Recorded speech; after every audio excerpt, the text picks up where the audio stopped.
Aku hanya memikirkan satu peraturan penting. Kenapa kau lakukan hari ini kalau kau bisa melakukannya besok? Few moments later.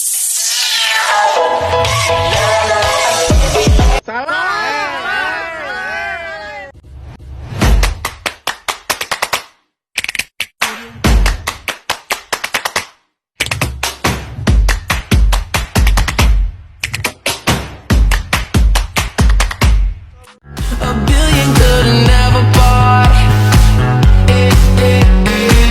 We gonna party like it's 3012 tonight. I wanna show you all the finer things in life. So just forget about the world we got tonight. I'm coming for ya, I'm coming for ya. Assalamualaikum warahmatullahi wabarakatuh. Perkenalkan, nama saya Marsahanda Sirigoringo, NIM 2240500044, Prodi Manajemen Keuangan Syariah. Baiklah, saya di sini akan menjelaskan jenis-jenis risiko.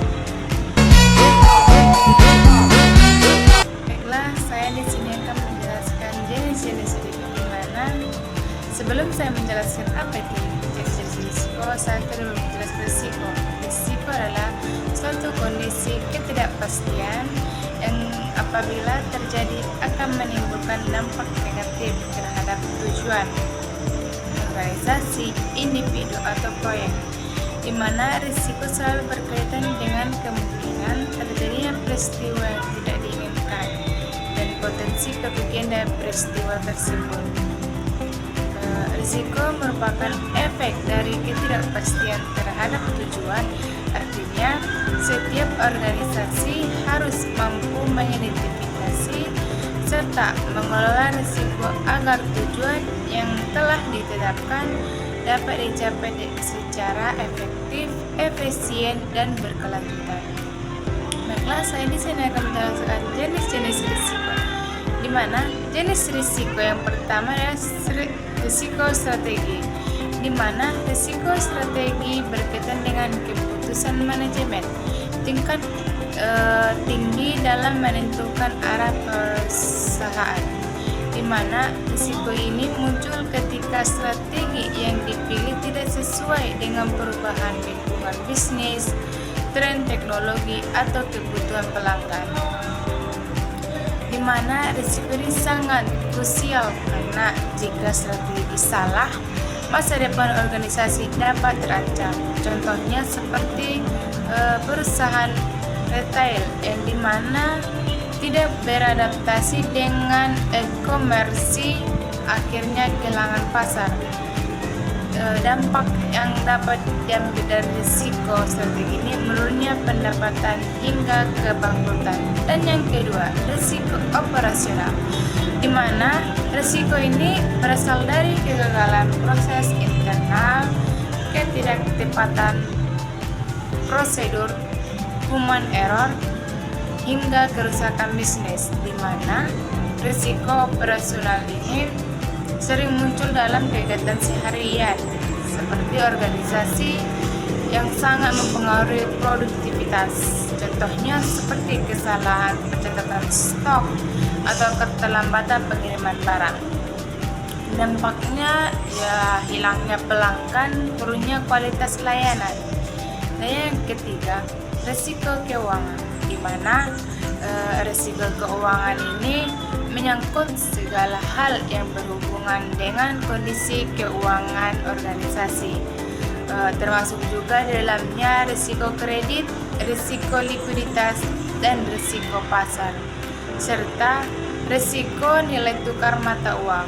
Contohnya seperti perusahaan tidak mampu membayar pinjaman karena arus kas terganggu. Dampaknya kerugian besar, gagal bayar, atau kebutuhan restrukturisasi keuangan.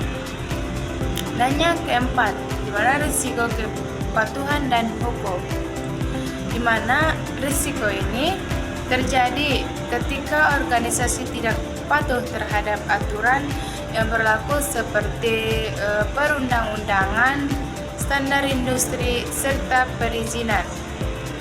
Di era modern sekarang, pemerintah semakin ketat dalam mengawasi kepatuhan bisnis. Contohnya seperti usaha tidak memiliki izin lingkungan ditutup pemerintah. Dampaknya sanksi denda dan rusaknya reputasi perusahaan. Dan yang kelima, risiko reputasi, di mana risiko reputasi adalah aset yang tidak terlihat namun memiliki nilai yang sangat besar. Risiko reputasi muncul akibat penyebaran informasi negatif yang membuat masyarakat atau pelanggan kehilangan kepercayaan. Dengan media sosial, satu keluhan pelanggan dapat menyebar sangat cepat. Contohnya seperti kasus layanan buruk menjadi viral. Dampaknya ya penurunan pelanggan, kerja sama bisnis diputus. Dan yang keenam, risiko sumber daya manusia atau SDM, di mana risiko ini muncul karena faktor manusia yang menjadi elemen penting dalam operasi organisasi, di mana SDM yang tidak kompeten, absensi tingkat atau konflik antar karyawan dapat menurunkan kinerja perusahaan. Contohnya seperti karyawan ahli keluar karena tidak puas dengan manajemennya. Dampaknya ya biaya pelatihan, peningkatan dan proses kerja terganggu. Dan yang ketujuh, risiko teknologi dan sistem informasi, di mana era digital sekarang organisasi sangat bergantungan pada teknologi. Mungkin risiko ini terjadi ketika terjadinya gangguan sistem, serangan siber atau teknologi yang digunakan tidak lagi relevan. Contohnya seperti kebocoran data pelanggan atau server down. Dampaknya ya kepercayaan hilang dan proses operasional berhenti total. Dan yang terakhir, 8, risiko lingkungan dan keselamatan atau K3, di mana risiko ini bersumber dari bencana alam atau kesalahan manusia dalam penanganan alat dan bahan berbahaya, di mana organisasi wajib menggunakan standar keselamatan kerja agar risiko ini dapat diminimalkan. Contohnya seperti kebakaran pabrik, kecelakaan kerja atau banjir. Dampaknya ya cacat permanen, kerugian aset, bahkan korban jiwa. Mengapa sih jenis risiko ini perlu diklasifikasikan?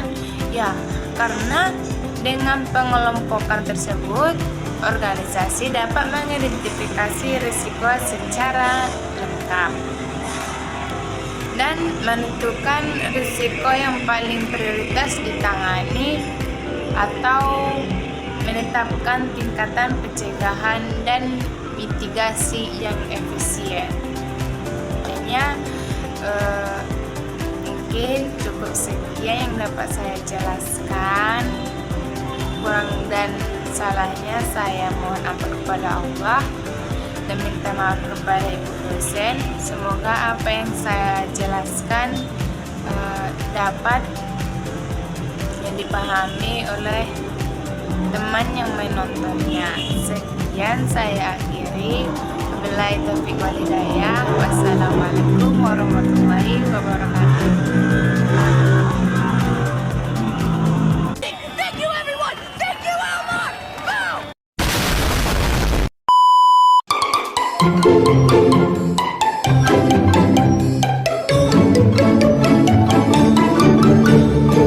You got me jumping like Boom, shaka,